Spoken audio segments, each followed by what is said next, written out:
बेटा बेटी में फेर। रामू अपने घर बेटा होने पर बहुत खुश था। पहले 2 संतान लड़की के रूप में प्राप्त हुआ, पर उनके जन्म पर घर में कोई रौनक नहीं था। रामू के माता पिता को एक लड़का चाहिए था जो उनके वंश को आगे बढ़ा सके। उनके छुपी खुशी आज खुलकर चेहरे पर दिख रहा था।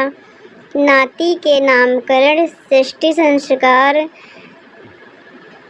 बड़े धूमधाम से मनाया गया। लोग बधाई दे रहे थे। कोई कहता लड़का अपने माँ पर गया, कोई कहता अपने बाप पर गया है, तो कोई कहता अपने दादा पर गया है। नाक आँख कान सबको जोड़ा गया किसी न किसी से, और इन सब से मिलकर एक रूप निखरा जो एक बालक के रूप में आगे बढ़ने लगा। समय के साथ दादा दादी समय के गाल में समा गए। रामू लड़कियों का शादी कर अंतिम में लड़के को पढ़ा लिखा कर शादी कर दिया। एक सुंदर बहू को पाकर रामू खुश था। समय गुजरता गया। रामू और उसकी पत्नी अब जीवन के अंतिम पड़ाव बुढ़ापे में प्रवेश कर गए।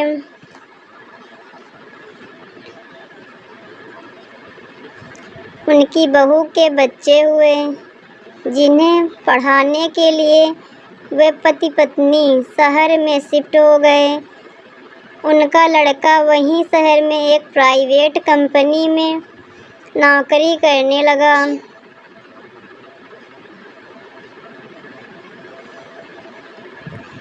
रामू और उसकी पत्नी घर में 2 प्राणी ही बच गए। रामू खेत का काम संभालता, तब उसकी पत्नी घर में अकेले होती। दिन महीने साल गुजरते गए। अब दोनों का शरीर थक चुका था। खेत को उसके बेटे ने बच्चों के पढ़ाई खर्च के लिए गिरवी रख दिया, जिस कारण बाप बेटे में झगड़ा हो गया और उसका बेटा गांव आना बंद कर दिया।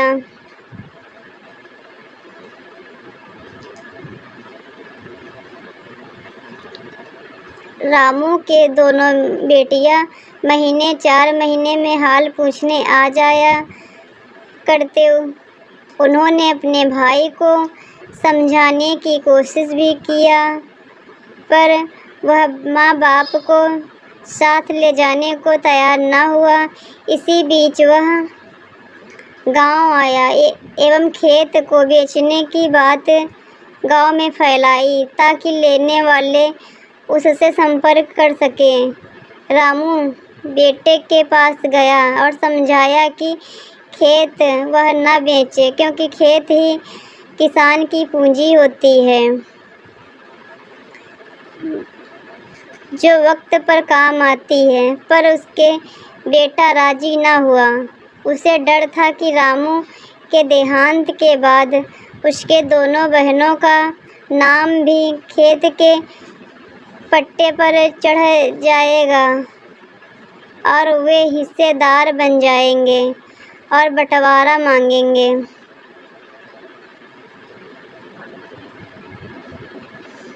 रामू कुछ न कहा।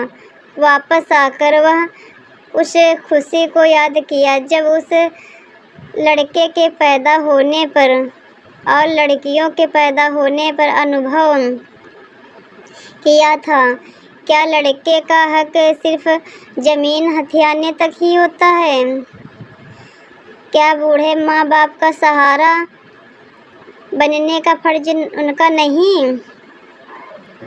रामू का सोच चिंता में बदल गया और वह बीमार पड़ गया।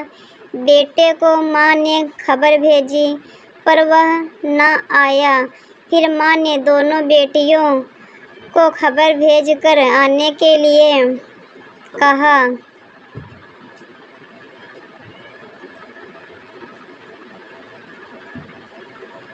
दोनों बेटियों ने आकर माँ बाप को समझाकर उन दोनों के घर में एक महीने दोनों के जिंदा रहने तक रखने का वादा किया।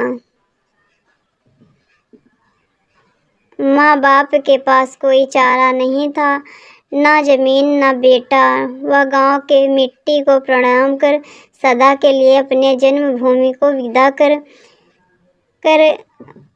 आगे बढ़ गया, उस फेर से भी जिसमें बड़े इंसान बेटा पाने की चाह किया करते हैं।